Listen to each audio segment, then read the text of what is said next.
A new bill to toughen drunk driving laws is drawing howls of protest tonight, but also strong support from police and victims. It would send drivers to jail for refusing a breath test. Channel 8's Jim Douglas reports the widow of a slain North Texas police officer spent this day in Austin pushing for new DWI laws.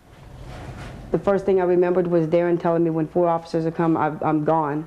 4 police officers came to Gina Medlin's door last June. A suspected drunk driver had run over her husband, Grapevine officer Darren Medlin. Where is your dad? He's in heaven, yeah. The living room is a shrine to the former Marine, game warden, and cop whose passion was taking drunks off the road. That's Daddy's police car, and that's me and Daddy. That's the sign, that's the sirens. She made this and gave it to Darren before he did pass away. This was one of Darren's favorite shirts.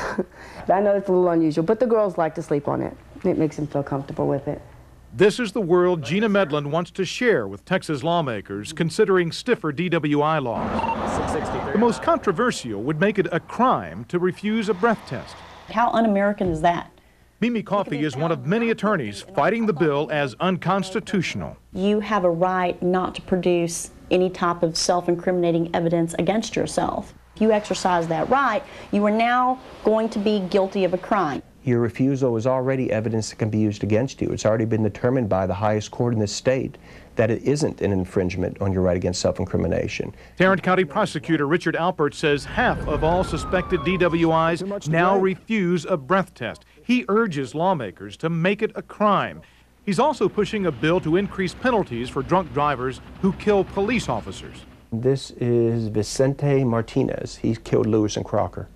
Instead of a maximum 20 years in prison, they would face a possible life sentence. The cases that I've dealt with, in every instance, it was an officer helping someone who needed them out there on the roadways late at night when the drunk driver came along and killed him.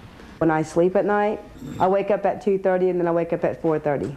2:30 is when the accident had taken place, and then 4:30 was when they came and told me. Time haunts Gina Medlin now. She hopes it's not too late to make a difference. I want Darren to have the last word, and the only way he's going to have the last word is if I say something. Jim Douglas, Channel 8 News.